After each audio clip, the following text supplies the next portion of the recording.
Welcome back to my channel, everyone. If you are brand new to my channel and my teaching journey, welcome. My name is Sharidan and I am a second-year first grade teacher in South Carolina.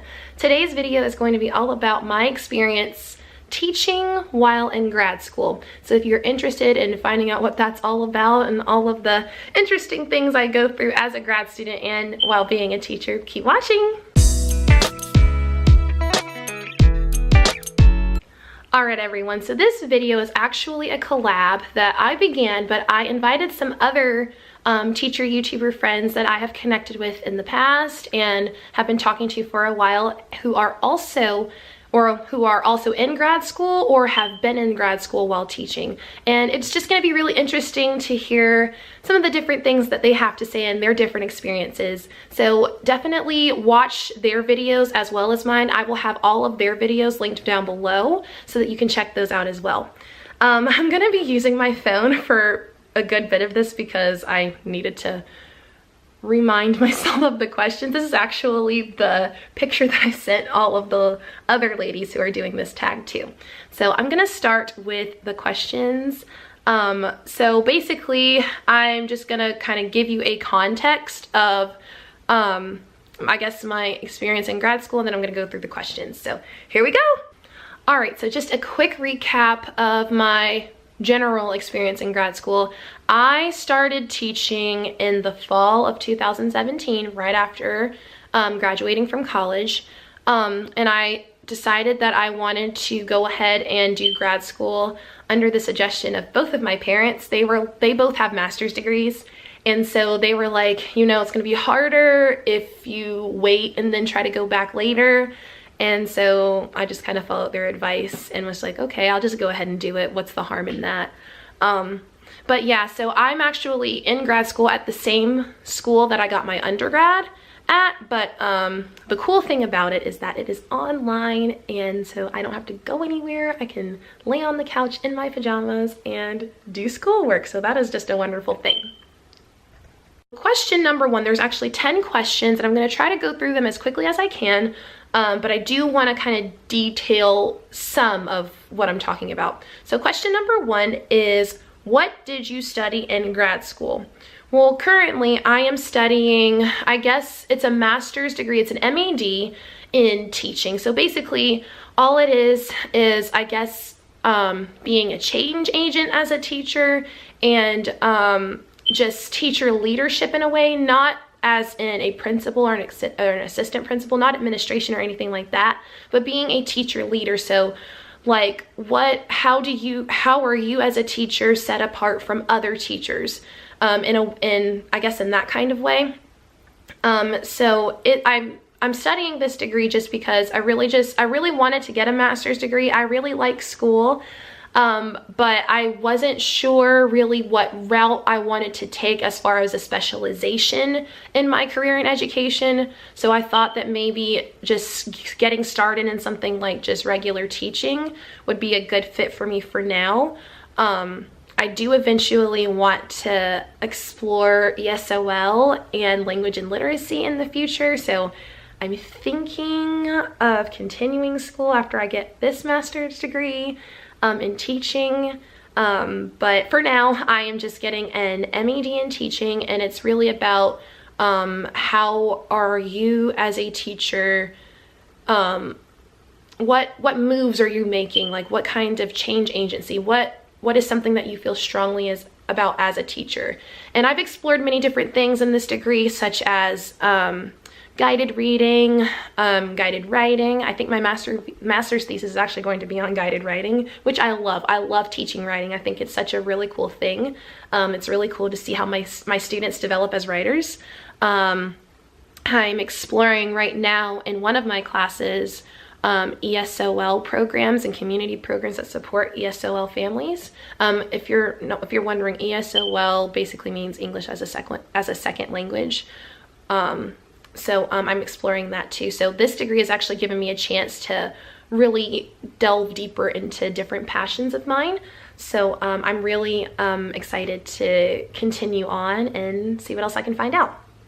Okay, question number two. How long did it take for you to complete your degree?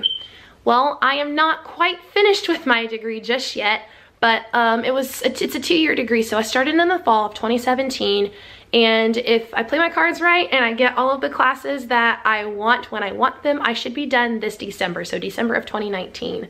I feel like I've been in grad school for such a long time though, but I'm excited to be finished and move on to a new phase in my life. But I really do like school, like I said in the last clip, but yes, I feel like I've been in school for such a long time, but I will be done hopefully in this coming December. Question number 3, was your degree online or face-to-face? I may have said this already, but my degree is online. I don't have to meet anyone face-to-face for anything. I've never even had to web chat anybody or get on a webcam or anything like that. Everything is through, maybe if you've been in college before, of course you've been in college before, you're a teacher, or if you're not a teacher or whatever, I don't know. Everything is done through this program called Blackboard. I know other colleges have some different ways that they conduct online study, but everything is done through this program called Blackboard, and I submit everything through there. All of my reading assignments are uploaded and posted on Blackboard. I have to post discussion board responses on there. I turn in projects, papers, everything related to that course is on Blackboard. So it is completely online, not face-to-face. Question number 4, how many classes did you take per semester? The interesting thing about my study in this degree is that, yes, you take 2 classes per semester, but you take 1 class for 8 weeks, and then you get like the fall break if it's fall, or the spring break if it's spring, and then you take another class for 8 weeks. So I technically take 2 classes per semester, but it's 8 weeks, a break, and then 8 weeks. Now, this current semester is very interesting because I was taking 1 class, but I think that was actually a 14-week class, but after spring break, so spring break for my school was 2 weeks ago, and right after spring break I started another class. So right now I'm taking 2 classes at the same time. It is very interesting. I'm getting my stuff done, but I am a little stressed out right now.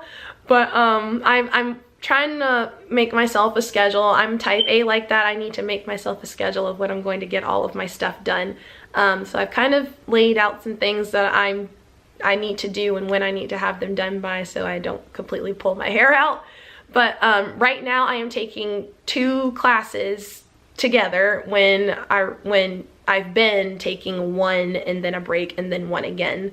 And that was better for me. I definitely think that was better for me. So I don't know what happened. I don't know how I got 2 classes at once, but we're just gonna stick it out and see how it works. I'm very interested to see how this is gonna play out. But yes, right now, technically I take 2 classes per semester. All right, question number 5. Why did you choose to go to grad school? Well, for a number of different reasons. I really, do I see myself teaching for the rest of my career? Yes, but not in an elementary school. I really would like to teach college. I have always thought college professors are some of the coolest people ever. So I figured that if I want to eventually become a college professor, well, every college professor that I've ever had has advanced degrees. So they have master's degrees, they have doctorates. I really would love to have a doctorate one day. It would be really cool, in my opinion, to be called Dr. Parnell, or maybe a different last name if I'm married by that time. Hopefully I'll be married by that time. But it would be really nice to be called Dr. something. But yeah, I think I really would like to teach college. And part of the reason why I started this YouTube channel is because I really want to motivate and mentor future teachers, current teachers, motivate them. So this is like a really good start for me in sharing my experience. But I really would like to teach college one day, and I would like to train interns and future teachers and really work with them and just really bond with them and give them the support in their internship studies that I was given when I was an intern. I think I really had an awesome internship experience. I had a wonderful internship school. I had a wonderful internship supervisor. I had a wonderful coaching teacher. And I just had a really good experience in college when I was studying to become a teacher. So I really would like to work with future teachers in some degree, in some way. So I definitely know that I needed a degree a master's degree to kind of get, I guess, not necessarily in the door, but get the exposure to master's level work. And like I said, I really like school. I don't know if anybody else feels that way about just learning new things and going to school and just reading a bunch of articles on stuff. I don't know if anybody feels the same way that I do about it, but I love school. I always have. And I honestly don't know what I would do if I was not studying something. I don't know what I would do with my free time. I'd probably just lay on the couch and find something to learn about. I don't know. But I think the biggest reason why I chose to go to grad school was because I really want to mentor new teachers. And honestly, and interns. And honestly, I feel like going to grad school while being a teacher is part of that process. I think all teachers, you don't need to go to grad school as a teacher. You don't have to, but I think it's a really good idea to at least kind of keep yourself in the know of different things that are going on and maybe have a little bit more knowledge under your belt. But I mean, like, that doesn't make you less than teacher if you don't go to grad school. But I think it's really cool to talk to teachers about their grad school experience. And I think as a new and teacher who is still learning, I think part of that experience is getting a little more education under your belt if you can. But I think for me, that was kind of more me rambling. But the biggest reason is because I really want to teach college one day. And I want to share my experience with interns and future teachers and work with them and just help them out in the best way that I can. So yeah, that is my end goal. I don't know when that'll be, but that is my end goal. Question number 6. How much of your time outside of teaching was or is devoted to your studies? So since I am currently in grad school, it's going to be is. So it depends, honestly, because there are days where I don't have grading to do when I am done for the day at my school. So it could be, I might just knock out a couple of things. So I might give myself 2 hours to knock something out in a day. Or if I don't really have a lot of time, but I really want to get something done or even just get something started, I might set aside 30 to 45 minutes a day. In a week, I would say maybe, because I really don't spend that much time on my work in a week. I would say maybe 6 hours a week, because Saturdays and Sundays are the days where I'm really like laser focused on getting my stuff for grad school done. But it really just depends on how much time I have during the week. Some weeks I don't have any time and I have to just put it all on the weekend. Some weeks I've got extra time. I have a little wiggle room and I can do more work during the week. So it really just depends. Number 7, who supported you? Advisors, admin, co-workers, family, and friends. I am very blessed to say that I have a lot of support. My mom and, well, both of my parents are divorced, but my parents are always very supportive. They're always checking on me and making sure that I'm just in a good frame of mind and that I'm not totally stressed out and going insane crazy because of all the work that I have to do. But they're very supportive of me, and they think it's great that I am in school. I think at one point my mom was like, go to school until you can afford to get out. I think what she was talking about is as far as the pay increase of going to grad school. I think that's what she meant. I don't know. Yeah, and I like to follow the really good things that my parents do. As far as school, both of my parents went to grad school and got their master's degree. My mom has her master's in counseling and my dad has his master's in music education. My dad is also a teacher. and but he is a band director. So I feel like, you know, I really need to step up and, you know, meet them at their level a little bit. So but yeah, they are very supportive of me. Advisors, I've never met my advisor face to face, because again, this is an online class. But if I ever need something, I can send an email, and they have always been really good about getting back to me and answering my question. Or if they don't know how to answer my question, they go find out from somebody else, and that's been really nice. My admin, they all know I'm in grad school. I think they're supportive. I don't talk to them that much about it, but they're very supportive, and you know, they're wonderful. I appreciate all of them. Co-workers, they're great. They know I'm in grad school. I can talk to them about it, and you know, they always say really good things, and I think they're really happy for me. Yeah, and then family and friends. Yeah, I mean, I have a lot of support, so I'm very blessed to have the support that I have for being in grad school. I really like these last 3 questions. Question number 8 is share a positive experience. There are so many positive experiences about being in grad school that I really want to share, but I think the coolest thing that has happened in my grad school experience was when it wasn't my first semester, it was my second semester of grad school. I got published in a journal, something that I wrote for one of my, I think it was actually, sorry, I had to adjust because my feet were hurting. I'm sitting on my feet, y'all. But in my very first grad school class, I wrote an article. We were told to write an article about something that we're passionate about, and you know, I didn't really know that much about my job just yet. I was still very brand new. I'd only been teaching for like a month and a half, and my professor is like, write about something you're passionate about. I'm like, okay, I have no idea. And so I did ask him for help, and he told me that, you know, you might want to check this journal out. I think it was the South Carolina Palmetto Administrator Journal. And if I find it, I can link the article. If it'll, I don't know if it'll allow, well, maybe it will. If I can find the article, I will link it down below so you can read it. If not, I'm sorry. Maybe I can find it and read it to you guys in a video on another time. I don't know. But basically, my article was about my experience as a first-year teacher. Now, what even is that? I had only been teaching for a month and a half, so I only had a month and a half under my belt, but I had a lot to write. I had learned so much in that month and a half.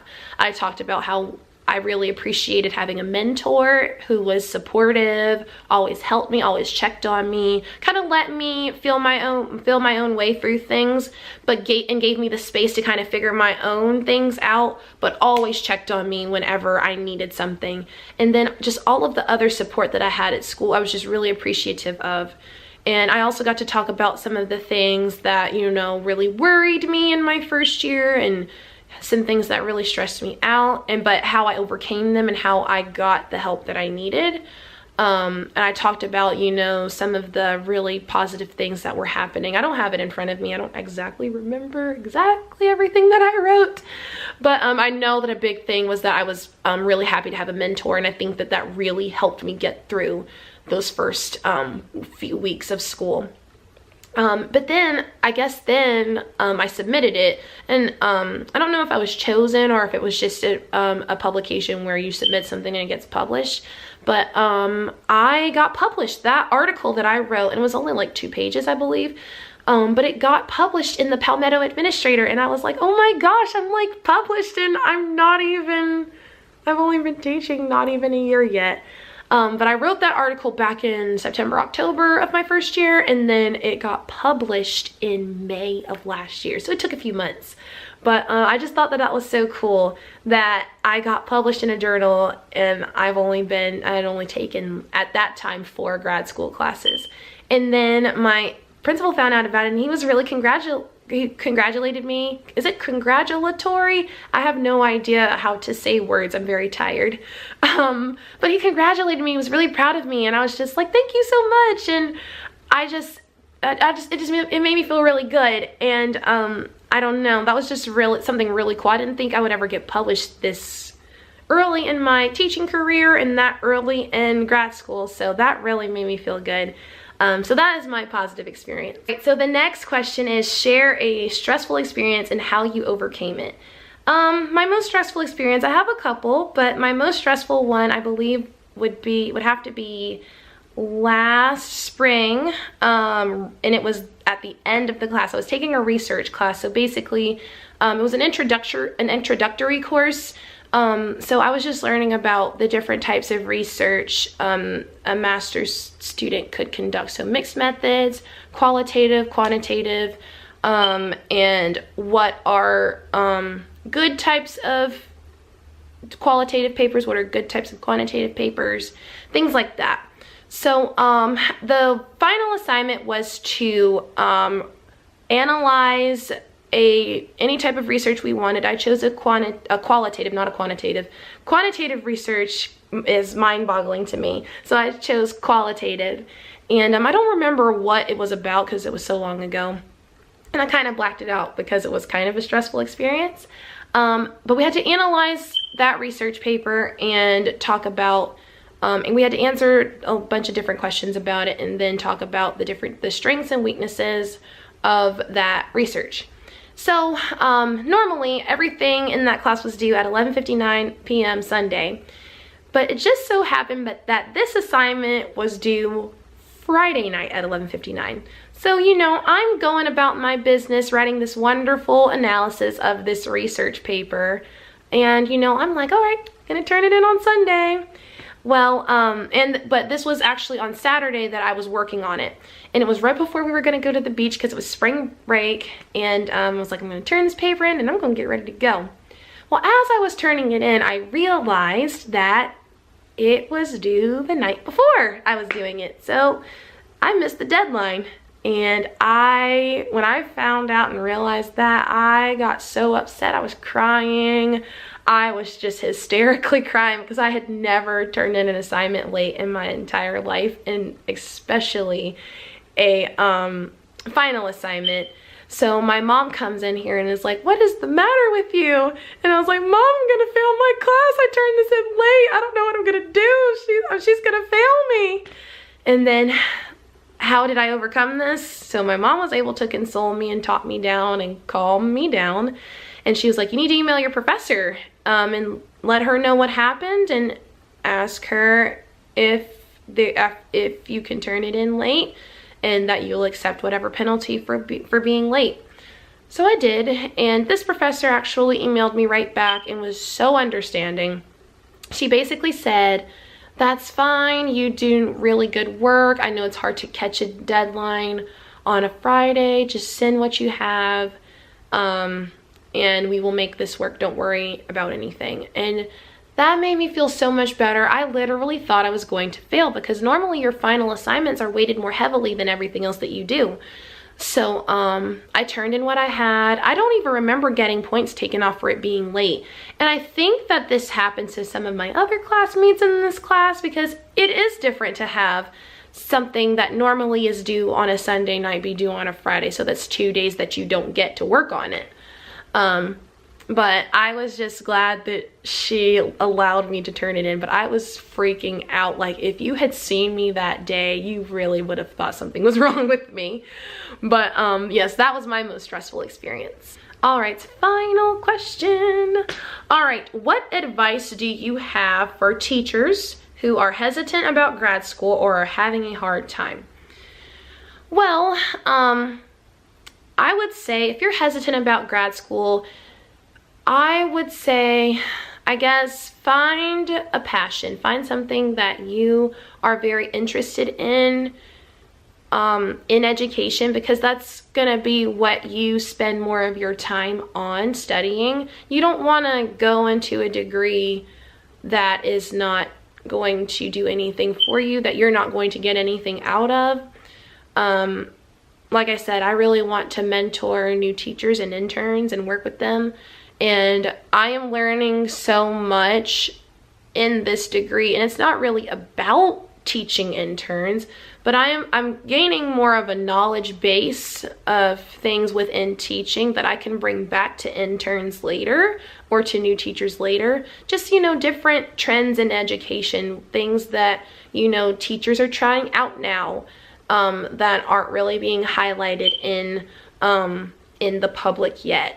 Or just new ideas, and then just ideas that other people have discovered, and just new ways of thinking that I think are really cool to share with teachers who are up and coming. That is what I'm getting out of my degree. So find something that you are passionate about. I have developed many other passions within this degree. And then teachers who are having a hard time in grad school, if you're anything like me, you maybe you're having a hard time because of the workload. Make time for it. Set it. Get a planner. I am a plan girl. Actually, I'm about to go get my planner right now and show you what I do. I'm back with my planner. This is what it looks like. Isn't it cute? I got it at Michael's over the summer. It's a recollections planner, and you know, they always have really nice things at Michael's. But basically, all I do, I'm gonna just go skip to, I haven't put anything in it in a while, so I don't have anything for this month. But I'm just gonna, okay, so I'll go to November, okay? So I put in, okay, I'm about to show you all my business, y'all. All right, so this is all like, this is basically what my week last semester looked like. This is Monday, Tuesday, Wednesday, and Thursday. Everything in red or pink, can you see that? It's all of my grad school stuff, okay? So I basically put my entire life outside of work in this planner. Workouts, bills I need to make sure I pay, and then grad school I have readings, and then a resource inventory. That was an assignment I had to do last semester. So plan out, if you're anything like me, plan out what you're gonna do, when you're gonna do it, go a step further, plan out the time that you're gonna do it, because then you'll stick to it, and then you'll be like, okay, I've got this done, so then this should only take me this amount of time the next day, and then the next day, and then before you know it, you're done, and you won't stress about it. Now, if something comes up and you cannot do your work for that time that day, don't stress out about it. Just you need to find a way to balance your time, and that is something that I've just had to learn to do on my own. I have to work within my life and find what works for me. So don't try to do everything all at once. Like, now sometimes, and like I said, you have to work within your life. There are days where I don't have time to do any work. I would like to stick to a schedule. That last semester it was very easy for me to stick to a schedule. This semester it's really not. But I do know how to set aside a chunk of time and schedule my time to where I can get my grad school work done maybe in 2 hours on a Saturday afternoon. If I don't have plans. If I know that I have grad school work to do, then I'm not going to schedule a nail appointment that day or schedule a workout at this time. So really find a way to manage your time. I find that if you can do that, you can make it. You can make this work. And then honestly, if I were you, I would really think about whether grad school is something that you want to do. Don't jump into it. Like I said, I jumped into it because my parents were like, you need to go ahead and just do this. And I was like, okay. But if you are really unsure, wait for a while. It's not going anywhere. Wait until you have the time, because it is a time commitment, but wait until you have the time to really focus on it. All right, everyone, we have come to the end of this video. I hope you guys really enjoyed listening and just kind of getting some insight into my experience as a grad student and as a teacher, and what that has really, I guess, what that has meant for me. I feel like this was more of me just talking about grad school and not really me as a grad school student while being a teacher. But I will say, as a small little nugget of information of what that's like, it's a time commitment. And you need to be able to devote that time. But a good thing is that I've been able to really talk about my experience as a teacher and some of the assignments that I've done in grad school. Like, a lot of times there'll be some of the discussion questions will be like, give an example of this, or how would you handle this if you weren't or if you were a teacher but you're not a teacher yet. I'm lucky enough that I am a first grade teacher, and I'm able to really give some real life examples of things that are going on. So that's been really nice to be able to have. But I really hope you enjoyed watching this, and please, again, go watch some of the other ladies' videos. I'm sure they have some really awesome insight into their grad school experience too. But if you liked this video, please give it a thumbs up, and don't forget to subscribe to my channel if you haven't already. And if you are subscribed, thank you so much. I really appreciate you, and I hope to see you next time in my next video. Bye!